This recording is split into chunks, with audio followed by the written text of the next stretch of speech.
Do y'all remember in the movie Princess and the Frog when Tiana went to the Evening Star and was like, please, please, please, please, please. And she was begging the star to give her what she wanted. And then Prince Naveen, the little frog version of Prince Naveen, showed up. That's what's happening to you right now. Here's what I mean by that, right?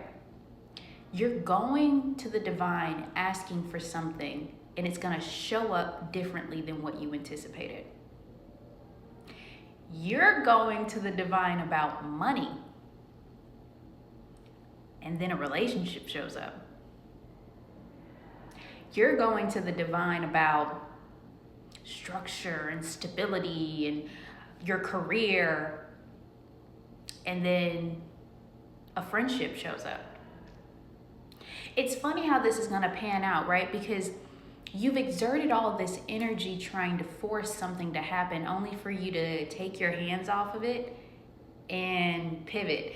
And this is an interesting concept, right? Because for a lot of you guys, when your focus has just been solely on, no, I want this, I want this, I want this. I told you in a previous video that actually worked to your benefit, right? Because see, when your focus is on here, you give things room in the background to work out for you in peace.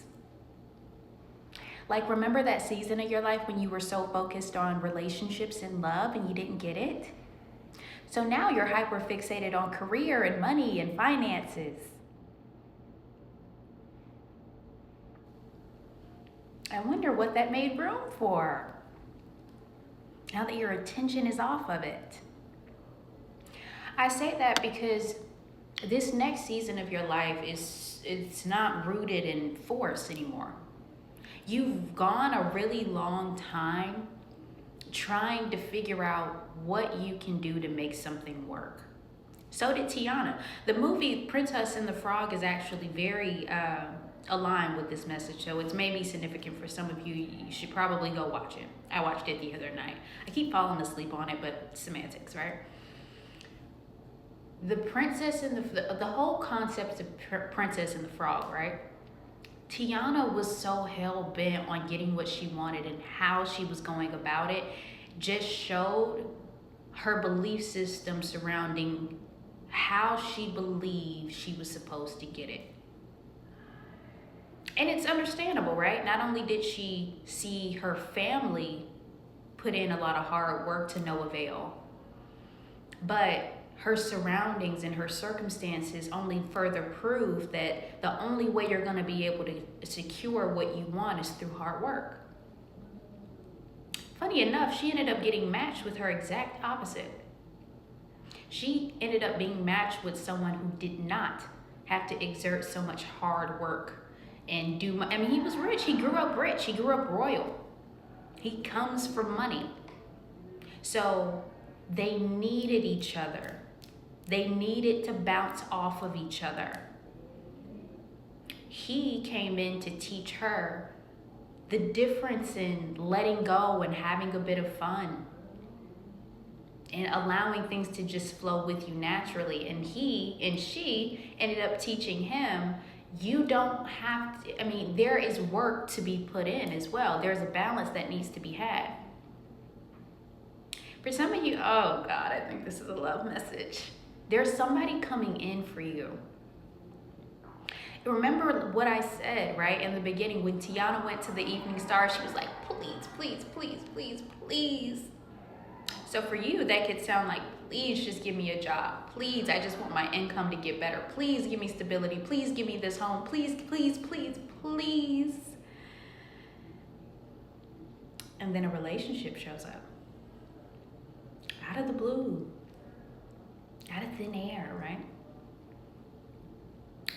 You're going to get what you want, but not in the way that you think. I can say that with a smile on my face now because I'm a bit more understanding of why things like that need to happen. because I've gone through the process of what it looks like to force. Mind y'all, I'm coming back from my solo vacation, and I have content, y'all, that I want to post, but I have no storage. So there's no I have videos, content that I want to post around and get, but I created like a whole video for it to go on my YouTube. And I have no storage, so I can only show y'all bits and pieces of my solo vacation, but whatever. But I'm coming off of the heels of my solo vacation. And when I tell you it regulated my nervous system in such a way that could not be forced, I stayed in Miami for a full week by myself. It was my first vacation alone. And for the first couple of days, it was nothing but tension and anxiety. And it took me a minute to regulate to realize where I was. I was still mentally back home, stressed. But after about the third day mid-trip, I finally exhaled. And I submitted myself to my intuition and was just like, okay, you know what do you want to do? Where do you want to go? Where do you want to flow? And ever since that trip, it has ingrained an experience inside of me that I don't think I could pick back up the energy of force even if I wanted to. And if I did, what I will now have a hyper awareness of is me trying to force it.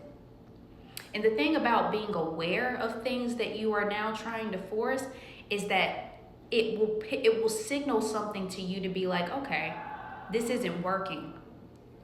It gives you perspective on what you're doing. And it allows you to see yourself properly, like, wow, you are really trying to make this work, aren't you? How many jobs have you applied for? How many different ways did you try to manipulate this outcome?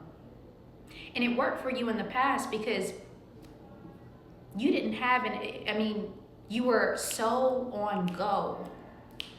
And the thing about that is that your nervous system was so used to that it's like, no, this is who we are. But after coming off of the heels of an experience, for me, it was the solo vacation. For some of you, it could be different. It could be just finally giving yourself a minute to relax. Your body now has a new reference point, doesn't it?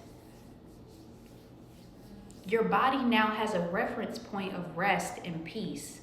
So now you have this newfound awareness on, you have a decision to make. I mean, do you want to continue to go on in this forceful way, or do you want to allow things to flow? Funny thing about it is, it's kind of an illusion of choice because it's more of a mind over spirit type of thing. Your mind is hyper fixated on, I need to do something, I got to figure it out, but your spirit, your nervous system, your body is like, I'm about to go lay down. Things will flow naturally when you stop trying to control how it comes in. See, for Tiana, she was forcing the fact that she wanted her restaurant so badly, and it's understandable. It's not that it wasn't for her, but the way she was going about it was making her blind to other possibilities on how she can go about receiving it. And it's funny how even God started planting little seeds in front of her that it could be easier, it could flow a bit better. The first sign was Tiana, what was the other one? The blonde girl that she grew up with. She literally just handed her a bunch of money for her to cook at her party. That's sign one. Sign two, like there are so many different signs that God will give you that this could come in more than one way. There's more than one way to skin a cat. Keep your eyes open and take your hands off of it for a moment. So for some of you, if you've been looking for a job, you've been trying to create stability in your finances, X, Y, Z, don't be surprised when you end up meeting someone or having a conversation or overhearing this, that, and the third. Don't be surprised. All of a sudden, you meet this newfound stranger. All of a sudden, you got this offer to go out and have a lot more fun. All of a sudden, right? This is going to come in naturally. You're going to flow into it. Watch.